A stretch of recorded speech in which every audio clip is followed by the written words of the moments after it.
سوا إما دور شوايو وايو السلام عليكم ورحمة الله وبركاته. كل وناس داوديال halka daawanaysa waa AK Production ku soo dhawaada fiidiyogeena maanta waxa ila jooga laba walaalahay asxaabteeda marka maanta waa iska baashaaday xilli galab wayaan marka alxamdulillah rooba iska daay maanta oo ujeedaan jawigu waa iska saxan yahay ma sha Allah walaashay waxa ila joogta mudan iyo waxa ila jooga shaafka marka maanta waxa waaye waa iska qaraxaysan marka ugu hore horta waxaan rabaa gabadha had mar hore aragteen fiidiyo ka horeey asxaabta janalka la socoto marka dadka daacadda ka hadla oo la socdo way arkeen laakiin yarkaan anagu cusub markaasna waxa waaye waa baran doontaan ugu horreyn gabadhan soo dhaweynaa marka barnaamijka idin wadno waxa weeyaan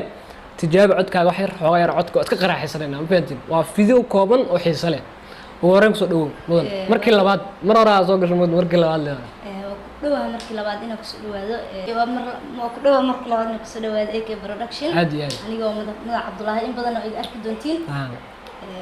aad iyo aad si ay soo dhaweysana kaaga mahadcelinayaa janalka dadka qayb ku laata caadi waaye adina saaxiib libax soo dhawow horta waxaan leeyahay dhammaan asalaamu calaykum waraxmatullaahi tacaala wabarakaatu ummadda Soomaaliyeed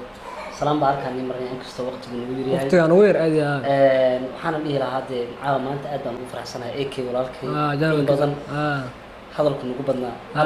hadalku nagu badnaa walaa araguna nagu yaraa waqtiga cariiri aniga waa maalinkii ugu horeyso oo janalka ka soo muuqda kaamiro dhan ninkan kaamiro marka ugu hore lagu aadiyo waa waana anoo microphone iska haysto meelaha iska ordiyay mooyaan meel gaar ah intii soo fariisiyay wax laga duubo maantana walaalkay waa nasiib u yeeshay aad iyo aad marka ninkan waxa weeyaan asna cod macaan u leeyahay maasha Allah horta dhalinyaradu waxa weey badankood talent leeyihiin qof walbana waqti uu leeyahay ma fahanti waxaan waqti waa jaanis waaye marka ugu horeyn labadooda waxaan rabnaa inaad tijaabino codkiisa gabadhan haday waxa soo daawatay ayadoo hees raaw nina dhansi oo booska xiriirta daawateen marka ayada ninkan waxa waaye marka yaan ku hormaraa labadiina gabadhayga hor asay ka hormaraa ilaa hadda waxaan may gabadhayga hormaray may adaa ku hormarinayna gabadha dadku waa arkeen horta maxaan heesaa waad iga naxisay su'aalaha marka way ku weydiinaya wadita su'aalaha maxay noqon su'aalaha waa ku weydiinaa hormarina okay su'aasha ugu horeysa waxay tahay oo ku weydiinaa fanaanka aad taageerto fanaaniinta niyo fanaaniinta dhexe mise fanaaniinta hore fanaaniinta hore labada waa kala saarayna qayb anigu fanaaniinta hore waxaan ka taageeraa hal nin bas ama hal gabar hal naag ceeb waa Maxamed Saleebaan Tubeec boqorka codka wallahi horta saa qof walba aragti uu leeyahay ani boqorka codka ma taageersina kaalintood ma siin lahayn ma yani asaga ani xasan ayaan taageeraa ma sha Allah yaa taageerta dadkii hore ma dhageysataa qorbaa ka imaatay gabadhan waxa qorbaa ka imaatay ka arkaa kowdi dadkii magaalo isku iyo Saare Axmed iyo aniga gabdhaha dilo Saare Axmed aa taageeraa asxaabta iddu weydiismana la ku idin jawaabayaa okay Saare Axmed heesta qaadaysa xad بالغفيو جعيل ما يبوكا قصبايو وادي غور سنيسا غير كامويني وراني عضا لي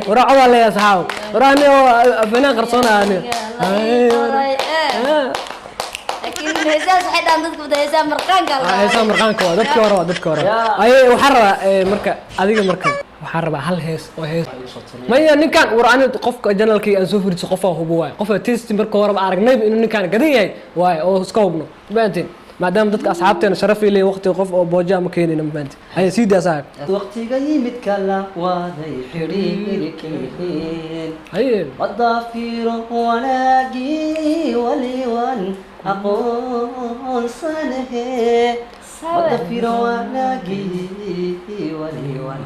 aqoon sanahe waxkuni ima baro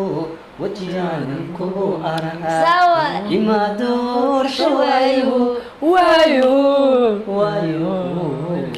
ولك مهيوي ولن يما إبسد ويدا هذا ما إبسدو قفكوي قلما جرو وبدوان كوينين قفكوي قلما جرو وبدوان وان كوين اوكي انت دوير سمي اسكوا والله نكوا واكل كعوا نكان اودكو ايمان ودكو هلا وركا وين كلهني معاه اللعمه انت جوجا اسدهي مسوعه معاه اللعمه مش مجوج والله بالله انا كاغ مهدعلنا سدا igu tixgelisina marka ko irinta soo galay ma heestas ka wasteen heestas qacay soo dhaad inuu ilaa macna isku egtiin waa isku egtiin hawa isku qaabka dhanka qaabka iyo libiska ninka waxa waaye dhimcaha la calibiskiisa waa maanteen marka asxaabta aad iyo aad u mahadsantihiin fiidoogina maanta taas ku ekaa tan iyo kulanta maxaa leedahay asxaabta subscribe tadee saar way iska war walaalkiin day wax yar wallahi wax yar tan iyo kulanta xiisa leh saacad iyo nabadgelyo